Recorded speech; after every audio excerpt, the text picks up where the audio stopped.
so today I'm going to talk about racism in America. So, Martin Luther King Jr. penned this speech 55 years ago, but it still rings true today.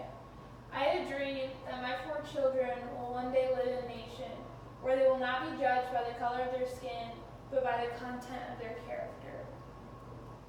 So my purpose is to articulate the nature of racism in America and what can be done to help stop it. First, I'm going to talk about the long-standing problem of racism in America and how the government has been ineffective in curbing the problem.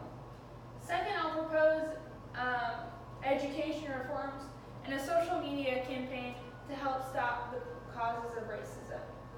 So the history of racism. Racism has been around in America since before the foundation of the country. And it continues to be prevalent despite the government's attempts to solve it. So the guy is Thomas Jefferson, and this is part of the national anthem. So while Thomas Jefferson did pen the Declaration of Independence and that all men are created equal, he also said in 1776, blacks, whether originally a distinct race or made distinct by time and circumstance, are inferior to the whites in the endowments of both body and mind. So obviously he didn't believe that African Americans were created equal. And then the national anthem, no refuge could save the hireling and slave from the terror of flight or the gloom of the grave. So while it doesn't really make sense, in context, there is some black slaves who fought in the War of 1812 on the side of the British, and they were defeated, and he was saying, no one can save the black people who were killed as a result of Americans coming back and dominating. So it was just making patriotic the flight of the African Americans who fought for their freedom. So this guy is Lyndon B. Johnson, and the government tried in the presidency of Kennedy for affirmative action, and I thought Johnson did a good job summing up what it was about. And this is the next and more profound stage of the battle for civil rights. We seek not just freedom, but opportunity. We seek not just legal equity, but human ability. Not just equality as a right and a theory, but equality as a fact and equality as a result.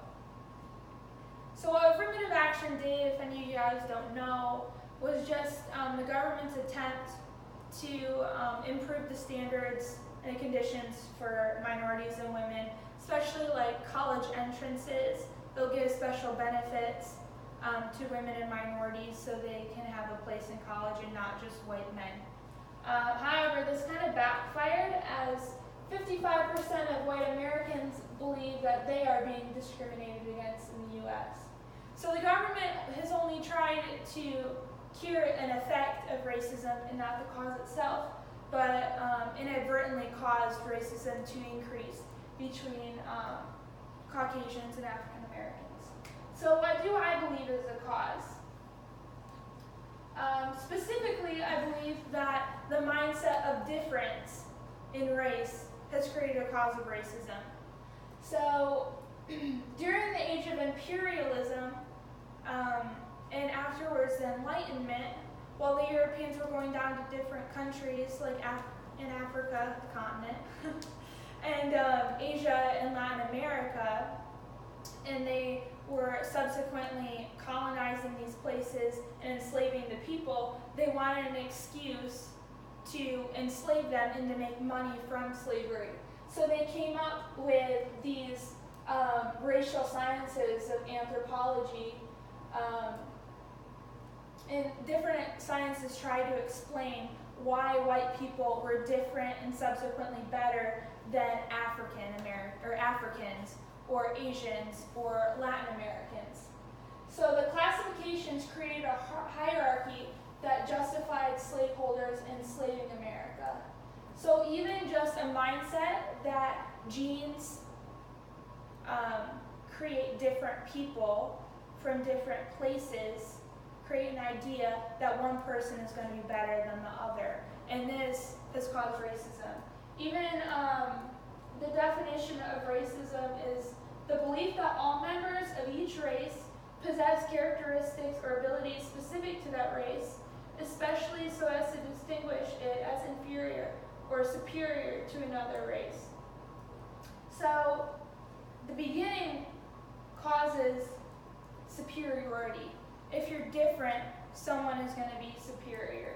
So it's not even just as complex that I'm better than you, it's as complex that I'm different than you, and that causes someone to believe that they're better. And so, significance. 94% of Americans believe that racism exists. But even more than that, 64% believe it remains a major problem. And this is a map of all the different hate groups that set up camp in different cities in America. Currently, there are 954 hate groups that exist. And not all of this is racial, but you can see some of the neo-Nazi things and the KKK. So a big part of it is racial. My plan of action. So I would like education reform and social media campaign so people can learn to tackle the root issue of racism and feel empowered to create a new narrative. So like a curriculum in history that talks about the foundations of slavery in America and the beliefs of the founding fathers, instead of just trying to cover it up and say the founding fathers were all about equality and freedom for everyone. Because there's a narrative that's divided. At the beginning of America, we're all about equality, but how do we end up here today where racism is so prevalent? There's a big gap there in understanding why African Americans or why different races feel targeted, feel attacked, feel down, is because we're not being educated as to what actually happened back then and why they believe they've been wronged. And then a science curriculum redefining race.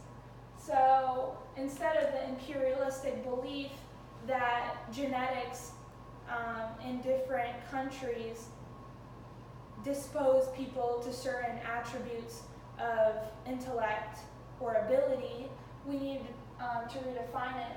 In Harvard Science in the News, they bluntly stated, race is a social construct, not a biological one.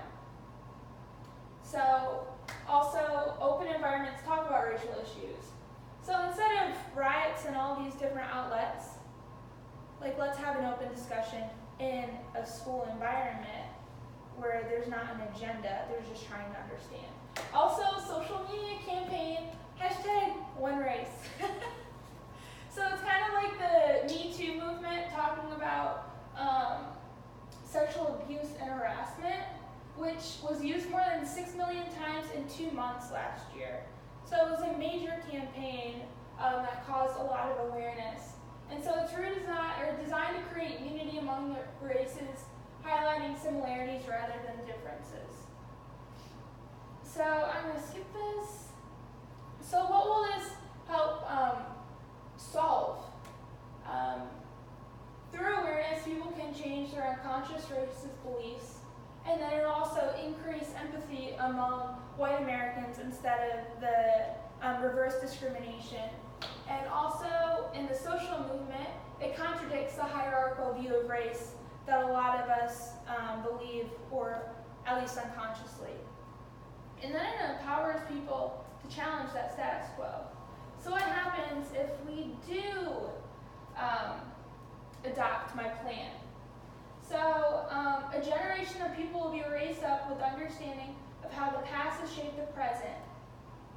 So learning where we ended up today enables us to take control of tomorrow. It enables us to not live reactionary anymore because we know where we're at. And then there will be greater unity between all races, not just whites and blacks. What happens if we don't? People will be increasingly violent and angry as division between the people groups enlarges. And then the people will continue to depend on the government to fix the problem of racism. However, if we focus on the government, it just depends on who's in charge at the time. With Trump in charge, violent hate crimes have increased as it decreased during Obama. So in conclusion, Racism, I'm out of time. So let's learn from the woes of the past and rise above the injustices of the present and create a future of unity and love of people for every color. And I hope I've been able to articulate the nature of racism in America and what can be done to help stop it. Thank you. Was there a question?